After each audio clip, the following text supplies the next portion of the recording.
a good day for a shootout today. Get that kind of song going in my head, a little Southwestern feel, spaghetti western kind of thing. Not so tripped out, you know.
When I drop my pick, it changes the game. I was having fun there too. Where'd it go? There it went. Good morning, everybody. Good morning from Texas. That's a long way to go when you're getting as old as I got. I was just playing a little Rich Henry's here again, and Zena, cousin Zena from Canada. So we got Canada, we got California. This early in the day, and man, it's 8:20 here in Texas. That's Central Standard Time in the United States, and I got a guy out in California 2 hours earlier than this. Well, he's up and at 'em. I hope you got some good coffee. John 14:6. And Jesus answered, I am the truth and the way and the life, and nobody comes to the Father except through me. That how it goes? I think I'm fixing to get that tattooed on my arm here somewhere. That is an important Bible verse, man. I mean, to me, it's one of the central ones. Everybody's got the John 3:16 for good reason. But we add on to that the fact of John 14:6, and we see that not all roads lead to God, right? Like so many people believe. That's the idea. It's a universalist idea. As long as you got some kind of faith in some greater strength above, you're bound for heaven. And that's not exactly how it goes. See, Christianity precludes itself from that idea by Gospel of John, chapter 14, verse 6, that Rich had posted up here. Christianity is separate from that universal idea as a result of it. Are there Christian denominations and cults and things like that that go in for the universalist idea? Yeah, they are. However, you have to somehow reconcile that with a completely opposite idea that says otherwise. There is no way to the Creator of all things, to be right with the Creator of all things, except through Jesus Christ, who is the face of the Creator of all things. In fact, all things were created through Him and by Him and for Him, and everything will be reconciled back to Him. Anyway, I didn't come out to preach this morning, but you know, you're going to throw scripture at me? If I see it, I'm a little far away, but if I see it, I might say something about it. But it's time for coffee. And, you know, I'm on unleaded, of course, decaf, the heart condition. Every once in a while, I'll sneak in a little caffeine, but after a while, it starts to add up on me, and I get to feeling it, you know. I get a little pang in my heart that warns me, you know. And it's funny, it's ironic. Oh, it's sad also, of course. But when I first had the heart attack, I went to a cardiologist, or went back to the cardiologist, I should say. You know, he was telling me what, do this, do that, don't do this, don't do that. And one of the things he said to do was drink coffee, have caffeine, it'll be good for you. So for a couple years, I'm pounding the coffee like I always did. But I continually and constantly had a little pain in my heart, and it would scare me all the time. What the hell? Am I going to have another heart attack already? And eventually I got to the point where I had just dropped every possible thing that might be causing problems with me. And I held on to the coffee because, well, two things. I like the caffeine, right? And because the doctor said that would be good. Well, when I dropped that, that pain stopped coming. Don't get me started about doctors and their advice and things like that, you know. There's only one doctor I like in this world. That's Big Steve. And I've never gone to him with an ailment, except maybe a broken heart or two, you know, back in the day. Yeah, so I'm on decaf, and every once in a while I'll sneak in a little bit on the top. Half and half it. I usually don't just drink straight regular coffee anymore.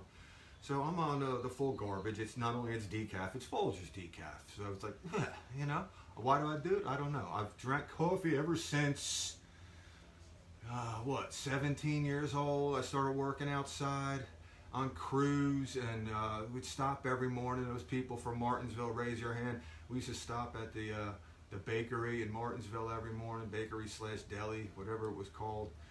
It changed a little bit, but we'd get a bunch of coffees, and that's where, you know, the guys on the crew, the older dudes and men who were grown up and everything, they would just hand me one. They'd buy a bunch of coffees, and they would just hand me one.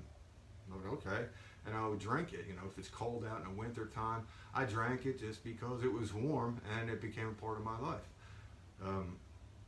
From that time on, I've been drinking coffee since I was a teenager. When I have to quit drinking coffee from time to time, because I abuse it like I've abused everything else. Like, you know, there's never enough of a good thing for me until it's too much. And I had to quit the coffee a few times in my life. I mean, it would get to, I would drink like 4 pots a day. I would drink 4 pots a day, sometimes more. That was just my routine. You know, I used to be a computer programmer. I'd sit at the desk all day, and I'd have a cigarette in one hand, and I'd have the coffee in the other, and just beating myself to death, and then moving the mouse around and typing a couple of things, you know. But having all that stuff kept me going, kept my nerves down. I wouldn't have to get up and go have a break somewhere, you know. There's times when I telecommuted, like everybody's learning how to do now. I was doing it a long time ago. I was good at it, you know. It worked for me. It got more difficult when I had to quit smoking. I gotta say, sitting in front of a desk, and by that time I was a web developer, right, working here in Texas, and I did a little bit of that work when I was still in Tennessee, or out in Tennessee. I found it very difficult to just sit there and look at the computer screen without having a cigarette in my hand. You know, it got to kind of suck after a while, and I started to have that urge to get up and get out and start working outside again, just whatever I could do. And I remember those days, you know. I wasn't really fit for it, but I started doing all kinds of yard work, little landscaping projects, building a shed, just things around the house. We just had a little tiny house over there up in Wiley back then, and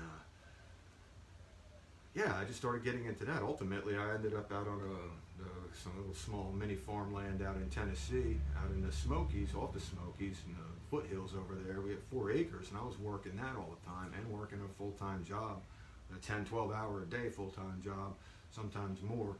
And you know, I had 4 acres of grass that had to be cut. I had to fix this and build that, all kinds of fences and gates. In fact, that's what I'm fixing to get into today, some little fencing jobs around here on his property, but that's for a little bit later. For right now, I'm just having coffee, getting up and getting going and talking to all y'all. I got the guitar in hand. I played a little Southwestern feel, and I was kind of feeling it myself. I was really getting into it, and then the pick went flying out of my hand.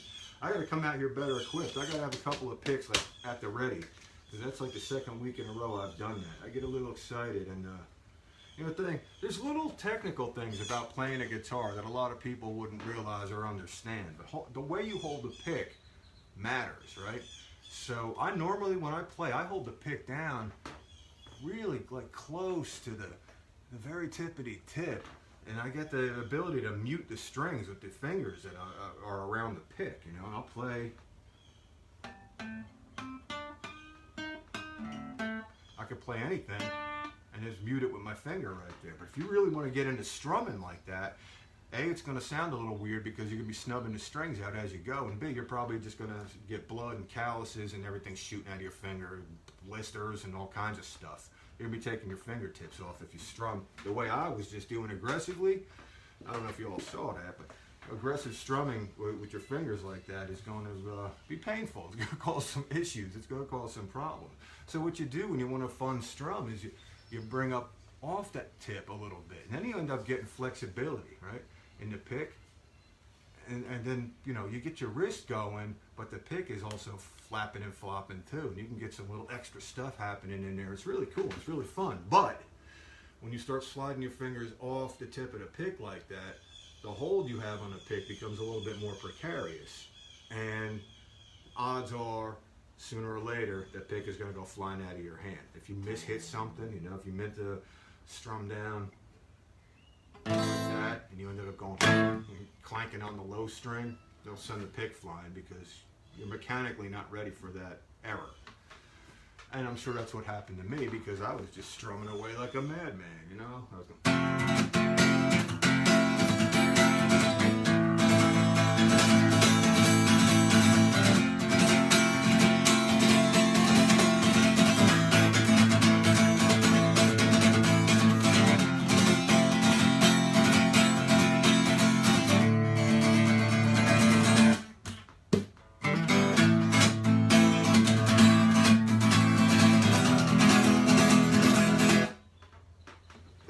It's just fun. I don't normally play that way, but it's got that kind of Spanish-induced Southwestern feel, and you come out with a cowboy hat on your head and a big old steer with horns on your shirt, and Southwest, baby, go there. I want to get back to the desert. Me and Kara talk about it all the time. You know, you start getting west of Fort Worth, and it starts to become semi-arid. You go out like past Abilene, it starts to become desert. And it stays that way all the way to the Pacific Ocean, right?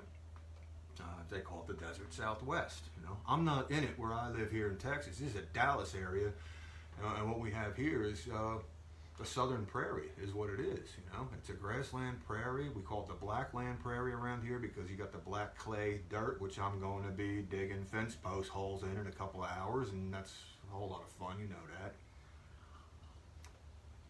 that. You know, by hand.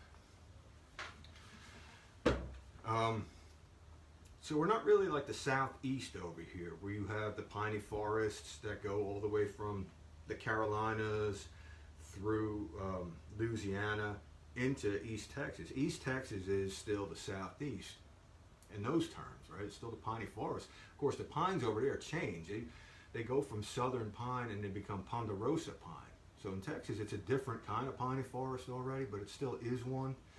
So there's a transition happening between the southeast United States and into the prairie, and that transition is these ponderosa pine areas, right? They start to fade, and the whole pine thing fades. Really, the whole tree thing starts to fade. Typically, you have this grassland everywhere, and then you might have tree-lined creeks and rivers and things like that. But now, of course, the area becoming populated where people live, they have trees planted and everything. There's no shortage of trees, you know, for a prairie area. There is no shortage of trees. I've been through Kansas, and you don't see trees anywhere up there except, you know, every 5 miles or so there's some house, and then the house have grown up shade trees around it to keep things a little bit cool. But otherwise, it's just corn. You know, it's just corn as far as the eye can see, or it's just wheat. It's just wheat as far as the eye can see. So we don't have it like that, right? But we're due south of there, right? So it's the same kind of, I guess you'd call it geological setup. They might be a little higher in altitude because You know, the altitude kind of descends a little bit as you get to the Gulf of Mexico, and it descends also as you get to the Mississippi River. So they might be a little higher up. It might be a higher kind of prairie, but it's really all, you know, you could be technical and say otherwise, but it's basically part of the Great Plains down here where we live. It's not the Southwest. But as you start drifting west, an hour, 2 hours, right? We got Dawn who lives in Weatherford over there. It's about 2 hours west of here. It starts to become more like what I call cowboy country. It's not quite arid, it's not quite desert, but it starts to dry up a little bit. The Brazos River runs through there, and it runs strong through there. You know, they don't have a total shortage of water yet, but as you keep on going west down I-20, it starts to get more and more dry. You know, the time that I went out there, you know, I took a ride, I took a road trip for a couple of days out to New Mexico and back and up around Route 66 and all that. Man, you know, I saw dry creek beds, dry river beds, everything all cracked up. But we were in a drought back then too. You know, that was like 2012, 2013. And there was a drought all the way through until I finally got back here. I got back here in 2016. The drought finally let up a couple of months before I got back. You know, that's when we had that famous, and it was famous, it was nationally known. It was the Christmas or the day after Christmas tornadoes that ripped through here, all the way from like Duncanville through here in Garland, all the way up Lake Lavon, into Farmersville, and all the way up to Blue Ridge. I mean, it's a long way for a tornado to kind of roll, and it done some damage, and some of that damage still stays. There's still things that are wrecked from that were never fixed, you know? You know how it goes.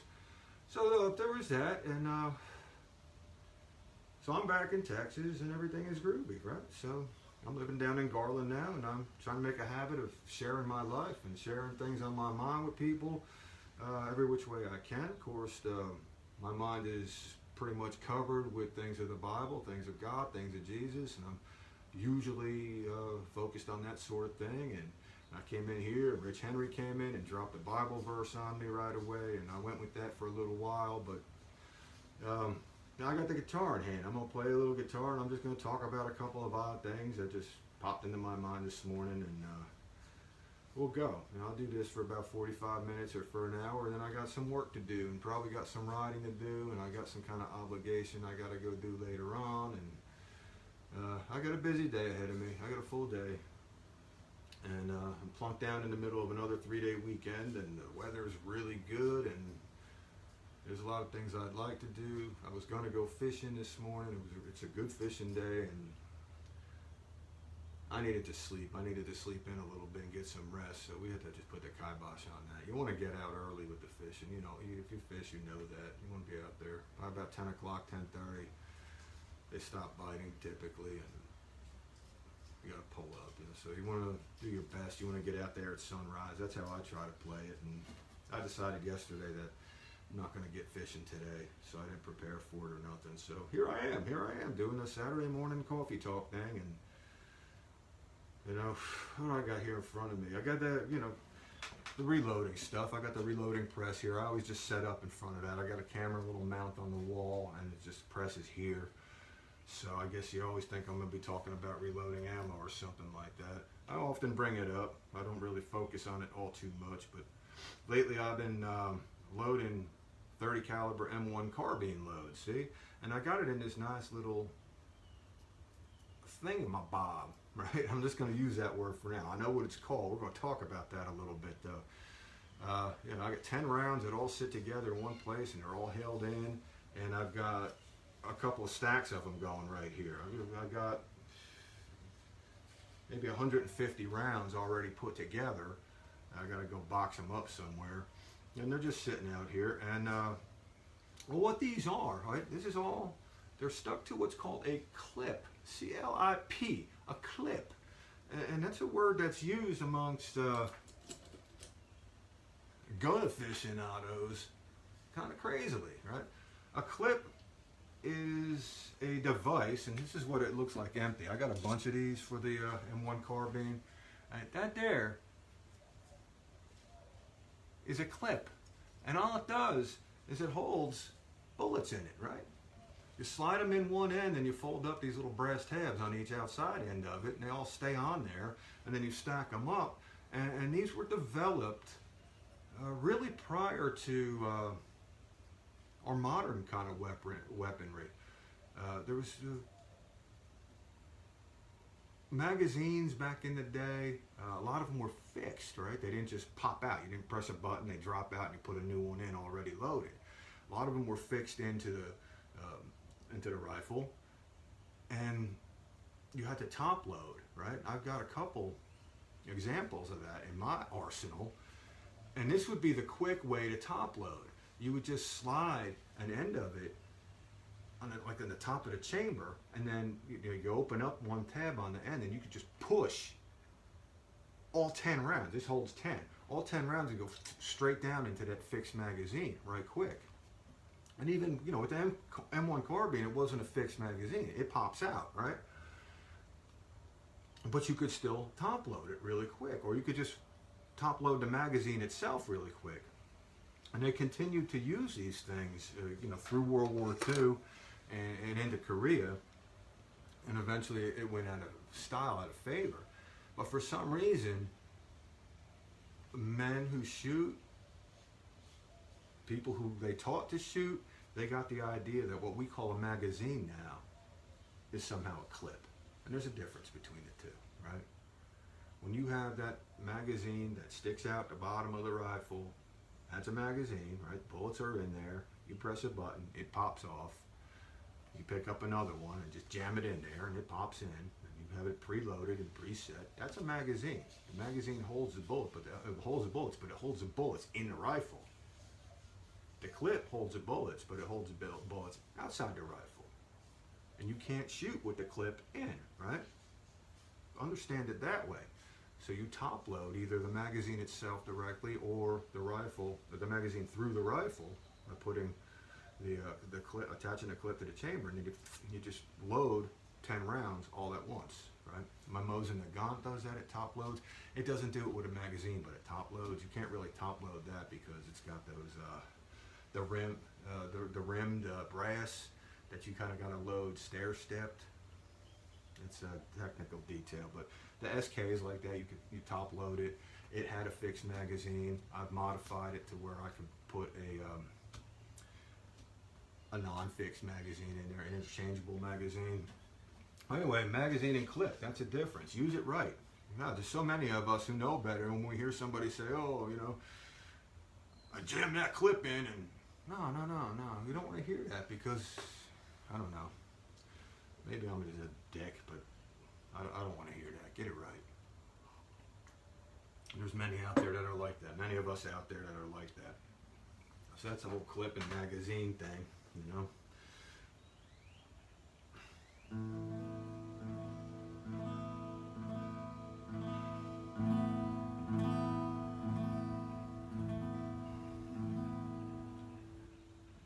I was talking last week about a little Texas pride sort of thing. Now, I wasn't raised here. I wasn't raised in Texas. I'm not like one of those born in Texas proud type of people. I am the Texas by choice kind of person, right? I made an active choice to come to here and be here and throw my flag in the ground here, live here, die here, right? I'm Texas by choice. I wasn't raised up and educated. I didn't have propaganda slapped on me when I was a kid about Texas history. They teach Texas history in the schools down here to the kids, right? I didn't know much more about the Alamo than ordinary American outside of Texas would know, right? But I grew up listening to Johnny Cash, and I brought this up last week. I grew up listening to Johnny Cash. My father had an album. It was called Ring of Fire. Ring of Fire was on that album, and there was a bunch of other songs too. And that's one of the songs that I listened to throughout my childhood, right? One of the albums. My father would play it all the time. He eventually gave me that album and other ones from that era, and then that's what I started out listening to. So it resonates well with me. When I got back up around the age of 40, I started rediscovering my interest in that kind of music, My interest in country music really begins with my interest in what's called country western, right? I just started out playing with that western feel to it, and a lot of early Johnny Cash was like that. Even though he's from Arkansas, out by Memphis, his songs had a lot of his songs had that kind of Southwestern feel to them. You know, Marty Robbins had that Southwestern feel, but Marty Robbins was from Arizona. Why wouldn't he, right? So I like music like that. It's just got that little kind of, it's like you take country music and you mix it up with mariachi, you know, somewhere in between. That's where Southwestern falls in. So you got kind of like that Spanish influence, that Spanish guitar, like that nylon string guitar influence that mixes in with it, and then the strumming patterns and the chord patterns, and the feel. Like I like it has such an open feel to it. But anyway, you know, I got back in listening to that kind of music, and I was thinking about these things a couple of weeks ago, and I actually went and I downloaded Remember the Alamo song, right? I just kind of had it on my mind, and I played it once on YouTube, and I was like, you know, it's a little hokey because it's a, what do you call it? Very patriotic type of ballad, you know, and it's telling the folklore stories. It's building the legend of the people that sacrificed their life in there, right? For the sovereignty of Texas and all that, which is a good thing. There's more to the story than just that. There always is, but you know, it's told that way, and it's kind of a hokey thing, but it's song lyrics. I mean, how much information can you jam into song lyrics? But in the first verse of that song, you know, it states, and I can't quote it verbatim. For some reason, I just don't have the. If the song's playing, I remember the words, but outside the song, I kind of, it's kind of cloudy to me. But there's a theme in there where Travis, right, their general at the Alamo, drew a line with a sword and asked anybody who's willing to come and die for Texas, step over that line and stand up against Santa Anna and his army, right? 180 men he had out there, and he posed that challenge to. And out of 180, 179 stepped over the line. So just telling it, I get chills and tears. I don't know where that comes from, but when I hear that line, it strikes me. And he goes, over the line stepped 179. Right? And because that's courage, you know? That is men making that sacrifice. What does it remind me of deep down in my soul? Not my heart, in my soul. Way, way down. The sacrifice that the Lord and Savior made, right? He stepped over the line too. But now here's men doing the same sort of thing. And what did they do it for? Well, everybody had their reasons, but the general reason was the sovereignty of Texas against the, how do you put it? The dictatorial rule of Santa Anna, right? So I was listening to that song. I heard it on YouTube, and I said, you know what? I'm going to try to find it and download it and have it as part of my repertoire, as part of my playlist on my phone. So when I'm going around at work, because I do this to people, I'm kind of a dick like that, I will play Texas-themed music. I will play cowboy-themed music. I will play country music, because I kind of have a semi-public role. I have spent half my day in and amongst the general public, and I just get music playing in my pocket. You can hear it, ain't so loud, but you can't ignore it. And as I'm walking in amongst customers, because we're in a melting pot area, a lot of people have come down here from Michigan, a lot of people have come down here from Illinois. Of course, I come out here from up by New York City, New Jersey, and now a lot of people are coming in from California too. So we get all these new people, and I work in Wiley, and Wiley, it's an enormously quickly growing town. You know, it's gone from a little country hick town only like 15 years ago into it's better than 50,000 people, and growing still. And there's people from everywhere of all kinds up there. So I'm bringing that influence to them. You know, I'm walking around and I got my cowboy hat. I'm being traditional Texan. When most Texans don't.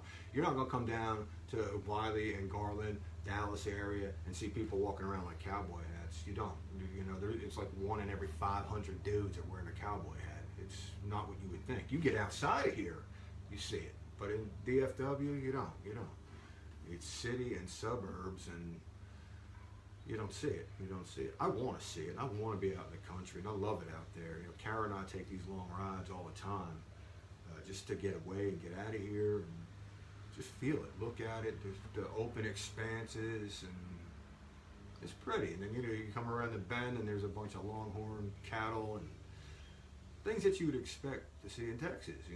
It's really here, but it's not in DFW. DFW, the Metroplex. It's a metropolitan area. It's urban sprawl. It's ugly. Well, it's not ugly. You know what I'm going to say? As far as suburbs go in this country, there are none. I mean, bar none, that are prettier and better established than what they've done here in Texas. I don't like the suburbs, but I gotta say, as far as suburbs go, if I was that kind of person, these would be as good as you're gonna ever get, Gorgeous houses, they put the effort into the landscape, and Atlanta was like that too. The house is not so gorgeous, but the landscaping, they put an effort.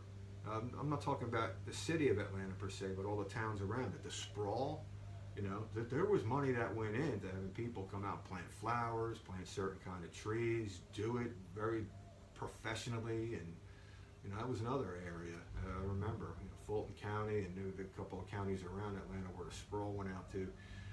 It was like that. But Texas, for sure, the development they do out here is done well. I still don't like the suburbs, but it's done well. There's a lot of people who I know live out in them, and I don't mean any insult. It's just who I am. You could plunk me downtown. You can plunk me out in the middle of nowhere. And I'm happy in those places. But in between, not so much. But here I am, and this is where I'm going to be until God says otherwise. So remember the Alamo, right? I love Texas, I do. Even the parts of it I don't like, I like better than other states. Because everybody's got some city and urban sprawl and suburbs and things like that, right? So even here, it's better still. Dallas is beautiful. Go downtown, right? I even mean to be talking about that in a minute. I got a couple notes here, just some topics of conversation. A ride that Kara and I do on some Saturday mornings, and I've done it alone once or twice too, So on a motorcycle, I would typically, and I told my mom this was how I was going to do it. I was going to stay out in the country, stay away from other cars and problems like that. We lost my uncle Neil, right? He was riding on a motorcycle and he got broadsided and it was ugly and he died, So me and Anthony have been kind of spurned away from never riding. And I took it up anyway, and I said, I just ride out in the country and stay away from other problem people.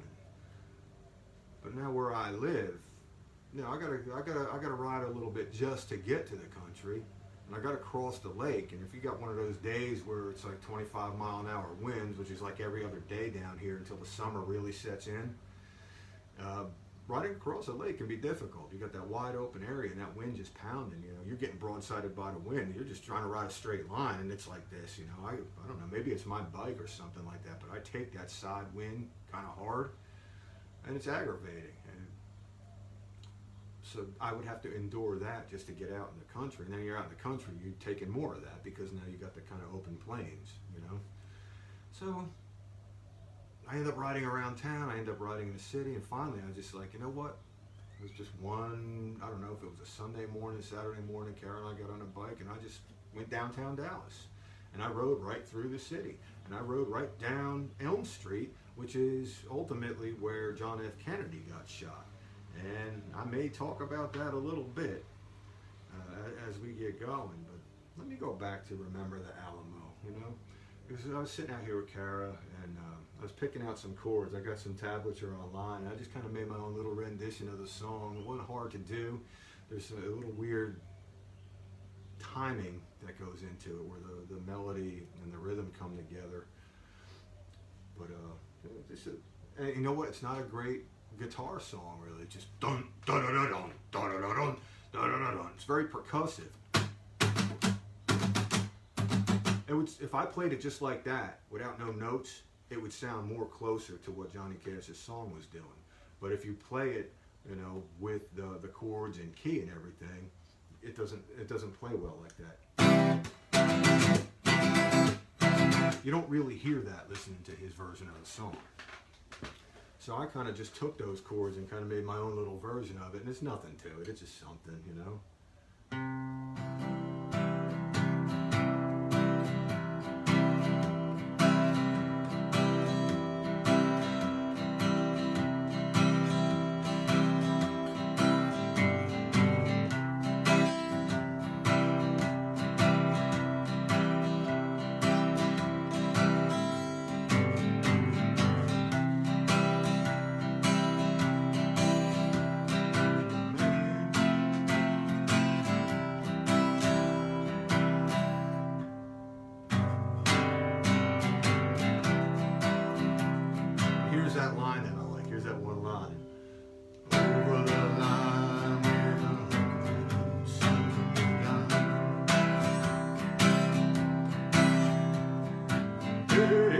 Louisiana, we're killing your soldiers below.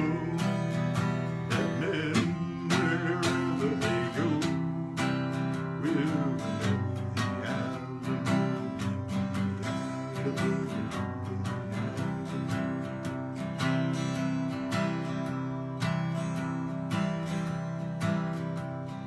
And I saw some YouTube videos, Johnny Cash, because I watched him a lot, where he was playing this song live by himself, and this is how he would play it.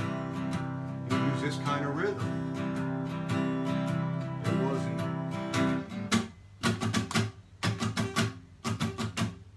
He wasn't doing it that way, so that's kind of where I picked it up from.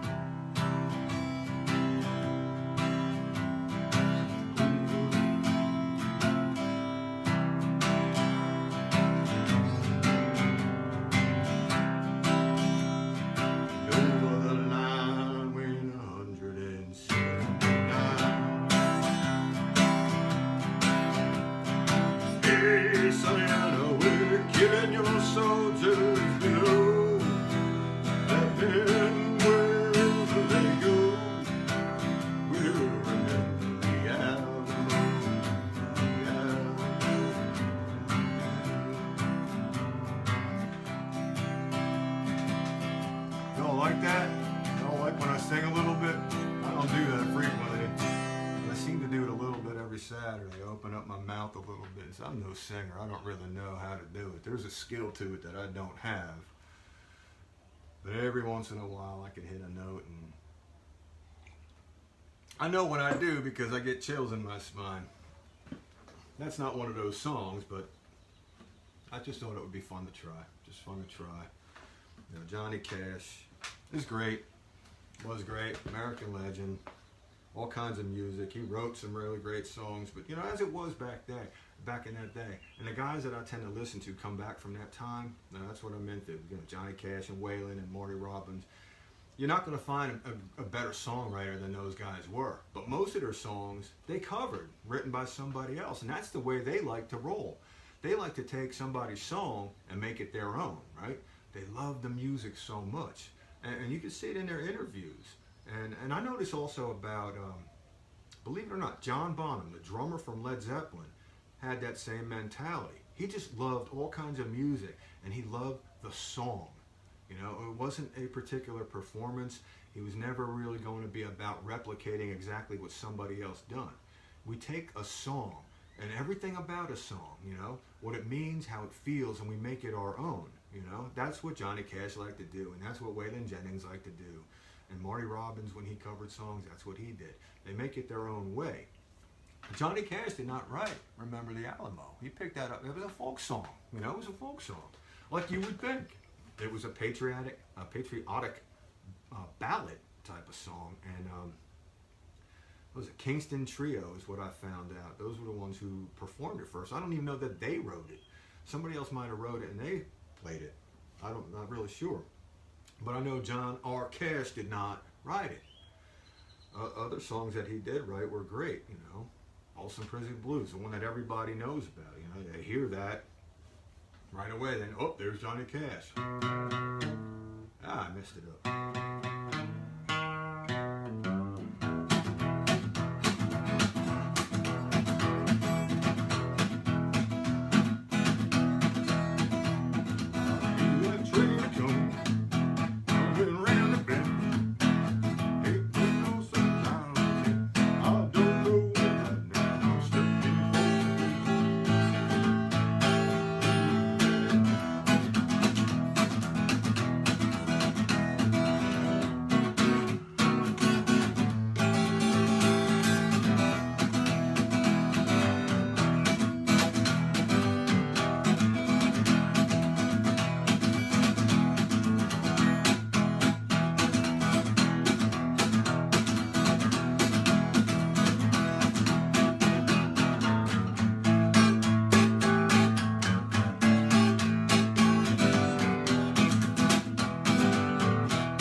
Johnny Cash. And I get into I got a conversation at work with some people talking about Johnny Cash and his career and his music and everything like that. And I'm a weird person. You can ask my wife. My musical tastes vary. It doesn't mean I like everything. There's some things I just won't flat out listen to. But I could take Johnny Cash. I could go Hank Williams, and I could turn around and listen to Nine Inch Nails and Radiohead. You know, things that are completely like off the spectrum entirely. But I've taken all that kind of music into my heart, and I could just adapt to it. You know, if I just, you know, what I play on my phone, if I just take the entire list of songs that I have and put a random shuffle on it, I'd probably drive you mad and give you a headache, you know. But and I say that because one of my favorite Johnny Cash songs, and I remember when I first heard it, I was down here in Texas and I was standing in line at it was either Best Buy or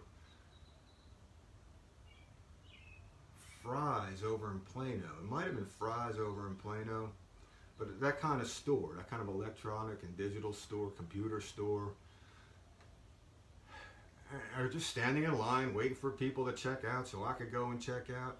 And this song came over the overhead speakers. And it was a Nine Inch Nails song, right, called Hurt, being done by Johnny Cash. And I'm like, because Johnny Cash is distinctive. His voice, there's no other voice like his. As soon as his mouth opens up, you know it's him. It's like, that can't be. That is so weird, right? That is so weird. And I just kept listening to it. I was like, not only is that weird, but it's super cool. And it's actually better. It's actually better than Nine Inch Nails. It's better than Trent Reznor, who I saw in concert. And I saw that song in concert. I saw it get wrecked. I believe he shared the stage with David Bowie, and they did like a duet of it, and people were chucking tomatoes and cans at David Bowie, but that's another story altogether. When Nine Inch Nails was still Nine Inch Nails, when everything was crazy. That was like back in 95, 94. But anyway, that rendition of the song, Johnny Cash doing Hurt, he did it as an old man in his 70s, right before he died, right? And it was great. It was just great. And they had a video to go with it, which was spooky as all hell. And it was great too. And just tremendous. Johnny Cash, what would America be without a guy like that? I mean, he tells the story of America. There's so much music that he made and left behind. A lot of it ballads, a lot of it patriotic like that. But it tells a tale going back. And that kind of music, hokey as it may seem, right? It helps us to be connected to that which came before us and to those which came before us and all the sacrifice that people made in order to provide us with what we have and hopefully inspire us to do like those generations before us did to keep this whole thing going. Well, every generation's got their part. You know, and I know half the people in the country want to progress. They call it progress away from the standards set in the Constitution here. Here I am getting on my soapbox again. The other half don't. The other half want to hold on to the Constitution and let America be what it was designed to be and hold to it, you know. That's the battle that we have. The mentality in this country locks horns at that place, and it's been that way forever. But I got to tell you, it got worse. And this is interesting stuff to think about, you know. When did the cultural decline of this nation happen?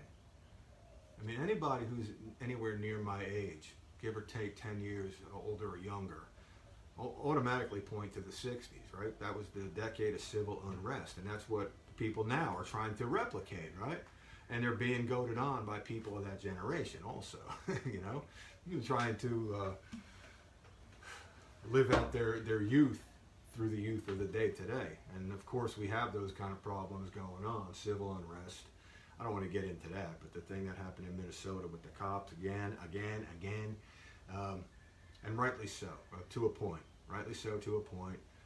There should be issues, there should be passion, there should be concerns, there really should be a public lynching. And I'm not a capital murder kind of guy, but you're busted. That was caught on film, and this guy seems to have a record of police brutality, of violence, and things like that, actually killing somebody. And from what I saw, I don't mean to pass rumors. I read these things, of course, on the internet.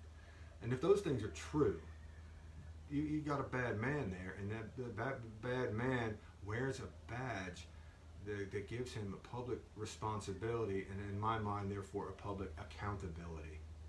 All right? And perhaps we should think of things like public lynching. We should think of things like tar and feathers, if that's, killing them is too much. But in public, right?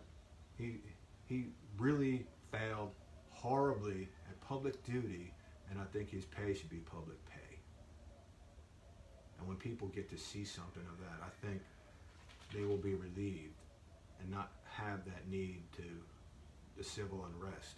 That is really not a natural reaction. It's really taking advantage of a situation, as far as I'm concerned. But I don't want to talk about that. That's enough. That's enough out of me. I've not looked into it all that much. But I'm talking about the civil unrest that occurred in the 1960s. What really kicked all that off? From what I understand, in our culture, there was a sense of deep weakness that occurred to a man when President John F. Kennedy was assassinated, right? That makes sense to you? We look at that position, right? Up to that point, right? That was 1963 when that happened, late 1963. And from all the post-World War II years, right? We come out victorious World War II, and up to that point in 1963, that was the real golden age of the United States of America. That was the most prosperous time. That was the cleanest time. That was the greatest growth that this country ever had. We became the strongest nation in the world by leaps and bounds, far above everybody else. All kinds of great things were happening. And even culturally, right? The rockabilly came in, and the rock and roll came in. And in those days, it was a lot, what's the word I want to use? I want to say cleaner. That wasn't really the issue. It was more fun, and it was more approachable than it had become. It was before it got all laced with drugs like it did in the 60s. That's part of what happened. That's part of what I'm talking about. Cultural decline occurred. People gave up. People stopped being patriotic. A lot of people stayed that way, but so many stopped. And that's where the turn happened, right? The turn happened here. And a lot of things transitioned, but it seemed like the point where all that began was the assassination of John F. Kennedy, which happened on my little city route, right? When I take the ride in the city and I go downtown Dallas, I go down Elm Street and I go right through Dealey Plaza, and that's right, I go right over the little X on the street where John F. Kennedy got picked off from the book suppository building, right? If you watch Full Metal Jacket, you know what I'm talking about. He was sniped up there, theoretically from up there, but it's on my route. I go through there, I go down under the underpass, I go up over the bridge over the Trinity River, I make a right, I go back up on the other bridge. What do they call that? There's a strip of highway that goes through there. It always slips my mind. But it merges out onto Highway 75 and heads back up north. And that's the route I take. And I go up 75 and I open up a little bit on the Harley, let it breathe some, and jump off on Forest Lane or something like that, head back into Garland. But I go right down that route. And living around here, I'm through there fairly frequently. I don't have a lot of business down in Dallas, but I do have sometime. And Kara and I will go down there. We'll take the train ride down there because we got the station down here. They call it DART here, Dallas Area Rail Transit or Rapid Transit or something like that. Probably Rapid Transit. So it's DART. And I was like, it's too bad that Dallas wasn't called Phallus, or they don't have a rapid transit system in Frisco or Forney where they could call it FART instead of DART. That would be funny to me.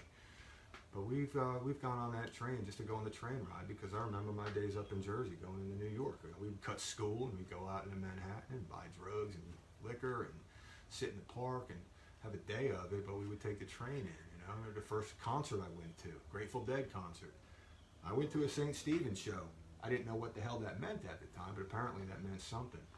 And I just downloaded that song the other day too, just because I had it on my mind. But I remember taking that ride to Madison Square Garden, right, on the train. They called it like the Deadhead Express or something like that, because everybody on the train coming and going were a bunch of deadheads with the tie-dye and the long hair. We were smoking weed right on the train, and you know, on the way in, on the way out, like we took it over. And I say we, I wasn't a deadhead, but it was me and my friends and all these other deadheads around. A lot of my friends were deadheads, and you know, I'm starting to like listen little bit by little bit to some of that music again now, just because, you know, I guess I've been very retrospective. I'm looking back in time lately. Maybe I'm going through something. Maybe it's like time to start reconciling the past and making sense of things, because I got a feeling I'm fixing to start moving in an unexpected direction shortly, you know. Maybe that's what's going on with me. But anyway, you know, so this whole JFK thing, and I'm starting to run short on time here. I probably should just play some music, but well, let's do that. That was when the cultural decline, as far as I'm concerned, began to happen. You know, he got shot and everything got weird after that. And probably rightfully so. What I'm hoping is what we're going through now might close the door on that and start set everything back in the direction where it was heading up to that point. You know, the idea that we've got a space launching going on, I think today, right? Is it today or tomorrow? Sometime this weekend. Weather wasn't good for it the other day when it was originally scheduled. It's been a while since this country has taken up that undertaking, and little things like that start to harken back to how it was in the early 60s when that whole space program was being developed and what it meant as a nation. There is patriotism here. I mean, one of the weirdest things, to me it was weird. I'm not all that patriotic, you know. I speak about these things when I get out here live, but I'm not that patriotic. And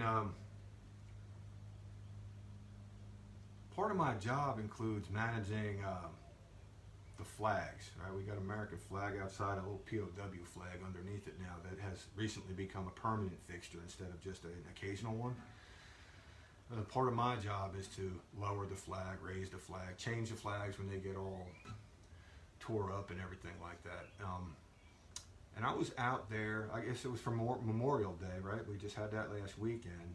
I had to drop them down actually the Friday before, because we had a presidential mandate that said that we were going to recognize all the people who had died as a result of coronavirus also that weekend, right? So Monday for Memorial Day, but the entire weekend for the coronavirus, everything was kind of conflated together, and I thought that was kind of weird, but it is what it is, and it was my job to take the flag down at half-mast, right?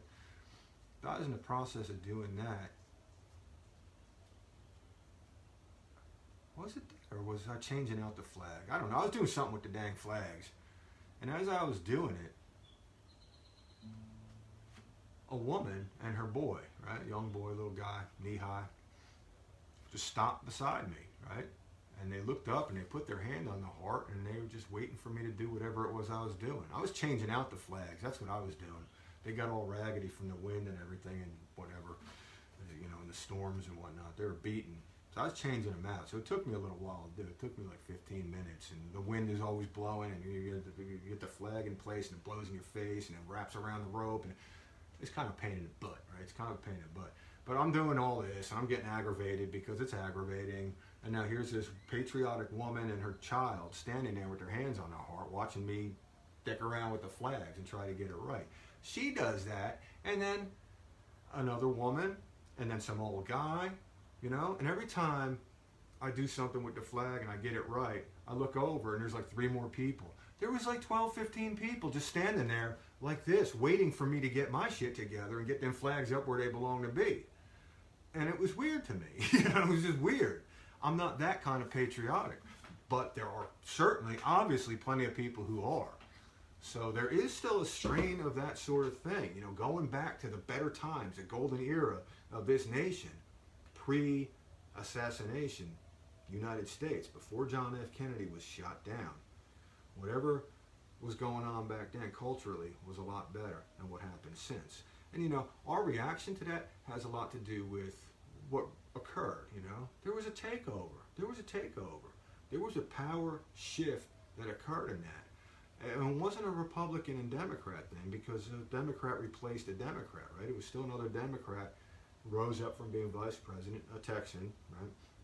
Lyndon B. Johnson, to take up the presidency. So it wasn't the battle between parties that was occurring there. There was something else. In my mind, it was an assassination that involved a couple different entities, but it was primarily a CIA thing. The CIA does not represent the United States as far as I'm concerned. It represents the globalists, the global interest, Wall Street, that, right? They're the dogs of those kind of people. And I think JFK stood up against those kind of people, right? Nothing to do with party affiliation or anything like that. He was taking a stand.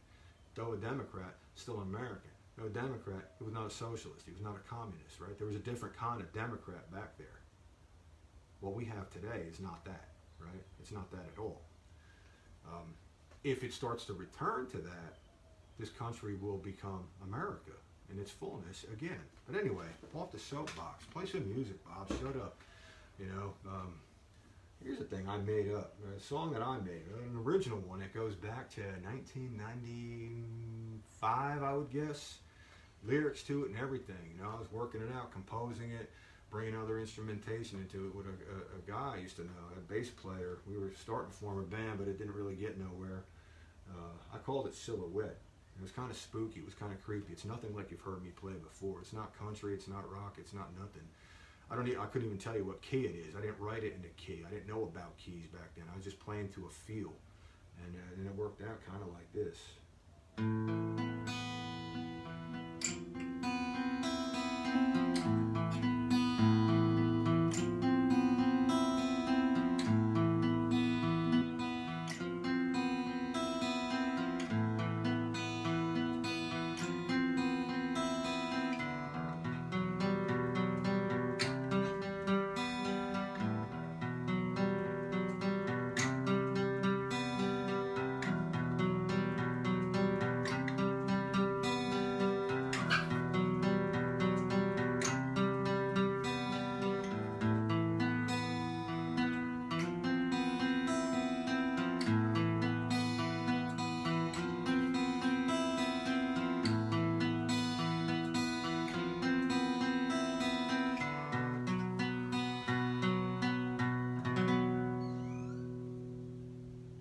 Like that? Like the way that rings out?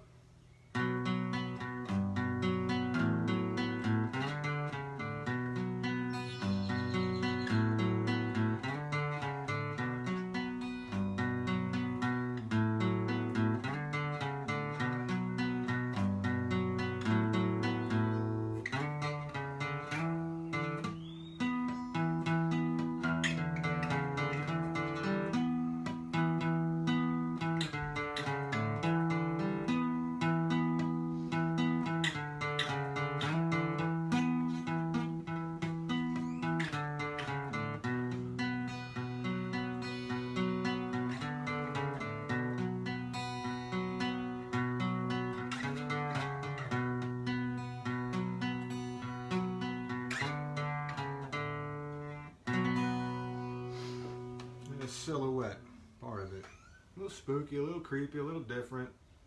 But, you know, when I did that, when I put that together, and when I was practicing it in my little apartment that I had, the people who were around, the people that could hear it, they really liked it. They were like, ooh, that's cool, that's nice. It's different, but it's nice.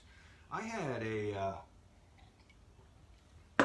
digital device. It was called a Roland guitar synthesizer, right? You plug a guitar into a synthesizer, basically, and then you could add. It had its own pickup that fit in. So you're playing on an electric guitar. You got your pickups, and you can run your electricity, your electronics out to this amplifier here. But then with this other pickup, you run it into the synthesizer, run that out to a different amplifier altogether. Now you got stereophonic things going on. And all kinds of instruments. There was like 1,000 instruments. A lot of them were like orchestral type, and a lot of them would be like groups of orchestral types.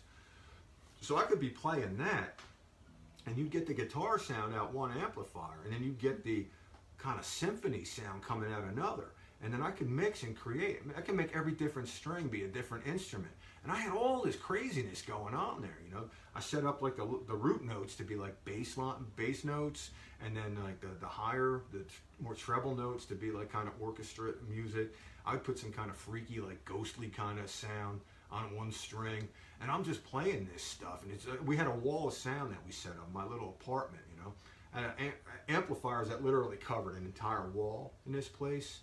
And I had lines running all over. It was just me sitting in the middle of it. Just, whoa, all this music coming out. The whole neighborhood could hear it. And the guys who lived downstairs, they'd be like, man, that was cool, that was cool. But that was the only thing they thought was cool. I couldn't play guitar worth a damn back then anyway. But that was cool. And that was this little thing I played. I picked it out on an acoustic guitar one day, and then I just developed it with all that extra stuff. And it was wild. I had a recording of it that I carried around on a cassette tape for the longest time. And even with the software, the composition software I have now, the interface software I have, the MIDI stuff, I can't replicate the feel that I got with that. I've tried. You know, I've got a rendition of it that I've done, and I have not released it to the general public in any way, shape, or form, because it's just not what it originally was. I can't seem to get it to happen again, you know. But it was cool. It was cool back then. It was cool. Silhouette. Nice words, you know. I told this story to my wife the other day about when I used to be involved with a Wiccan witch, and that's kind of it, the silhouette. If you think about a full moon in the sky and a witch on a broom riding across it, that was kind of the theme of the song, and then some of the details and the craziness. It was not a good time. It was not a good time. Anyway, I'm kind of like past my hour. Talked about half the things I meant to say, played most of the things I meant to play. Hope I was entertaining. I'm just trying to be a little entertaining on Saturday mornings, not so heavy.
Have a good Saturday. See y'all next time. Bye-bye.